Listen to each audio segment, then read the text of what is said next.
கொல்கத்தா உயர்நீதிமன்ற நீதிபதி பதவியை ராஜினாமா செய்துவிட்டு பாஜகவில் இணையவிருக்கும் அபிஜித் கங்கோபாத்யாய் பின்னணி குறித்து விவரிக்கிறது இந்த தொகுப்பு. அபிஜித் கங்கோபாத்யாய் இப்போது இந்திய அரசியலில் அதிகமாக பேசப்படும் பெயர்.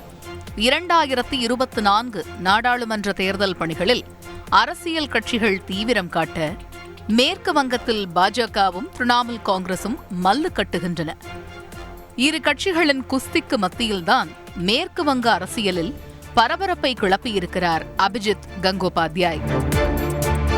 ஆம், கொல்கத்தா உயர்நீதிமன்ற நீதிபதி பதவியையே ராஜினாமா செய்துவிட்டு பாஜகவில் தன்னை ஐக்கியமாக்கிக் கொள்ளப் போவதாக தெரிவித்திருக்கிறார்.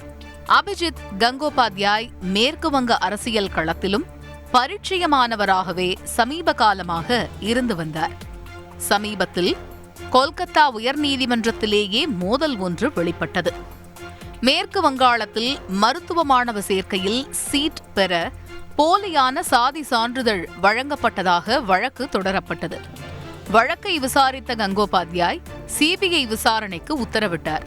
இதனை எதிர்த்து திரிணாமுல் காங்கிரஸ் அரசு தாக்கல் செய்த மேல்முறையீட்டு மனுவை விசாரித்த நீதிபதிகள் சௌமன் சென், உதயகுமார் அடங்கிய டிவிஷன் பெஞ்ச் சிபிஐ விசாரணைக்கு இடைக்கால தடை விதித்தது. ஆனால் டிவிஷன் பெஞ்ச் உத்தரவை மீறி சிபிஐ விசாரணை தொடரும் என்று நீதிபதி கங்கோபாத்யாய் உத்தரவிட்டது பரபரப்பை ஏற்படுத்தியது. அதோடு மட்டுமல்லாது, உத்தரவின் நகலை இந்திய தலைமை நீதிபதிக்கும் கொல்கத்தா உயர்நீதிமன்ற தலைமை நீதிபதிக்கும் உடனடியாக அனுப்பவும் பதிவாளருக்கு உத்தரவிட்டார். அப்போது மாநிலத்தில் இருக்கும் அரசியல் கட்சியை பாதுகாக்க நீதிபதி சென் முயற்சிப்பதாகவும் கங்கோபாத்யாய் குற்றம் சாட்டியது நீதித்துறையில் அதிர்வலையை ஏற்படுத்தியது. விவகாரம் உச்சநீதிமன்றத்திற்கும் சென்றது. நீதிமன்றத்தில் திரிணாமுல் காங்கிரசுக்கு ஆதரவாக நீதிபதி செயல்படுகிறார் என குற்றம் சாட்டிய கங்கோபாத்யாய் திடீரென தனது நீதிபதி பதவியை ராஜினாமா செய்துவிட்டு அரசியல் களத்திற்கு வரப்போகிறேன் என கூறிவிட்டார்.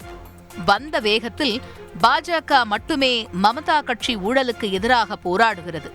2024 தேர்தலில் போட்டியா என்பதை கட்சி மேலிடம் முடிவு செய்யும் என நீண்டகால அரசியல்வாதி போல அட்டாக் செய்திருக்கிறார்.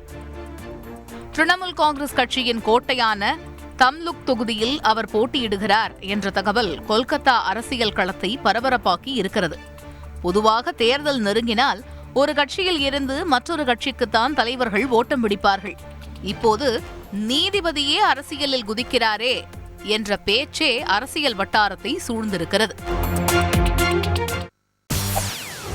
செய்திகளை உடனுக்குடன் தெரிந்து கொள்ள உடனே சப்ஸ்கிரைப் பண்ணுங்க.